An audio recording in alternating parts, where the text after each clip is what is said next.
アロン・アゲインのふるさとイギリス。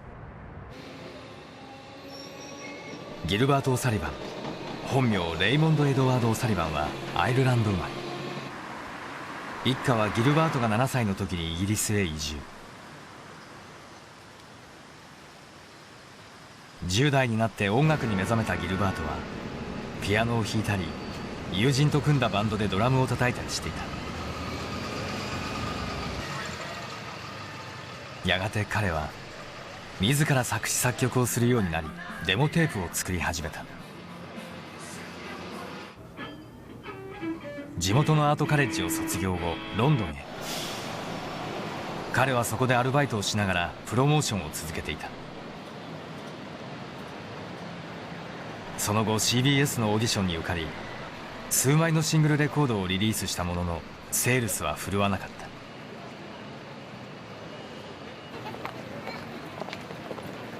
そんな時にギルバートは一人の人物と出会う。その人物とはトム・ジョーンズを世に送り成功を収めていたゴードン・ミルズ。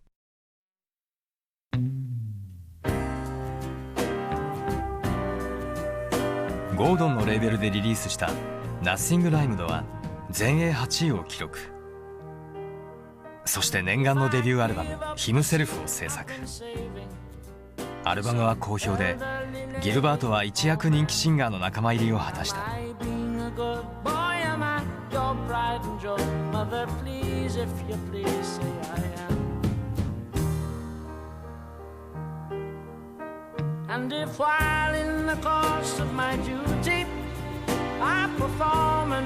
以後マネージメントも行うようになったゴードンと共にギルバートはキャリアを積み上げていく。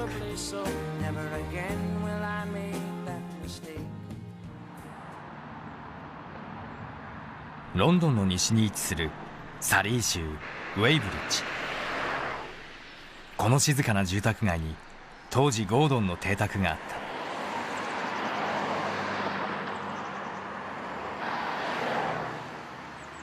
た。ギルバートはゴードンの計らいで近くに一軒のコテージをあてがわれそこで作曲活動に専念することになった。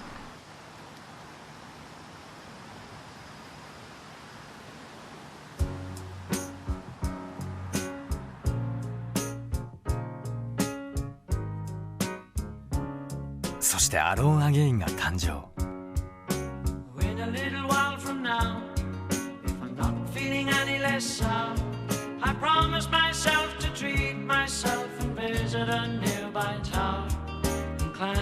この親しみやすいメロディーは豊かな緑に包まれた穏やかな暮らしの中で育まれた。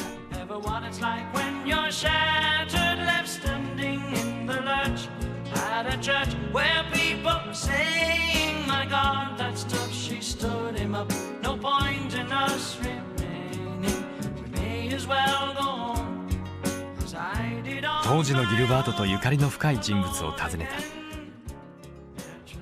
た。アロン・アゲインでギターのソロを弾いているセッションギタリスト。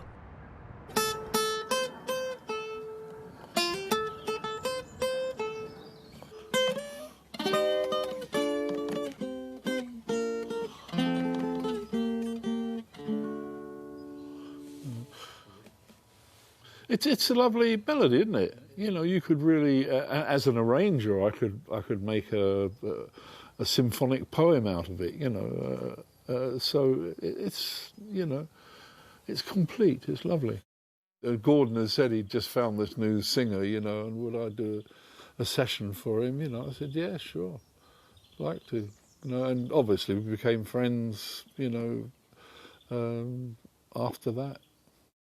Well, as I say, we all got round in the studio and he had sat on the piano, we had cans and he'd play it, we'd have a chord chart to see where he was going, you know, and the structure of the song and we'd just add our little bits to it, you know. It was mostly left to us to use our own imaginations, you know, which is good because a lot of the time on sessions you didn't get any room for that, you know. They'd write something out, you know, and they'd write a solo out even, you know, and you knew well that you could do a much better solo than they could ever write, you know. That came very natural to me. I just,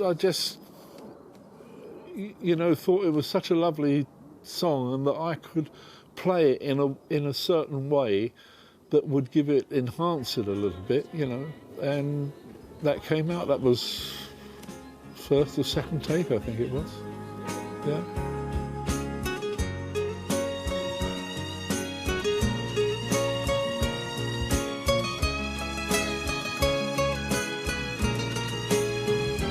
ビッグジムはゴードン・ミルズのプロデュースでギルバートの楽曲を集めたカバーアルバムを作ったこともあり、ギルバートの音楽を誰よりもよく理解している。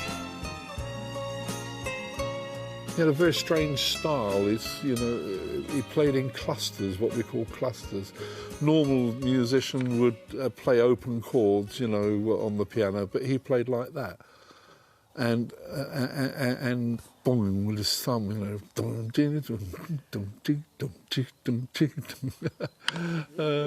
and he learned as he went along, you know, to do the you know, left hand striding bass, you know, but he always kept that cluster, you know, and it was always within that cluster was the 11ths and the 9ths, and that's what made him sound so good, you know.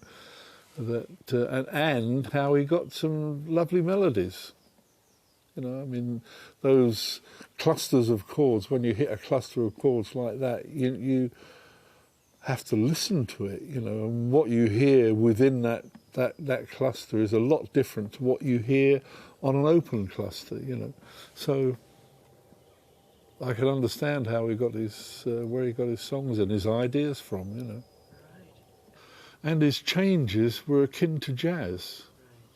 You know, a lot of the changes he was using, like the cycle of fifths and so on. You can hear ooh wackadoo, wackaday, you know, in those changes.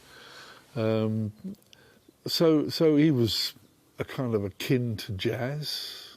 You know, he kind of had a certain jazz influence in his writing and playing.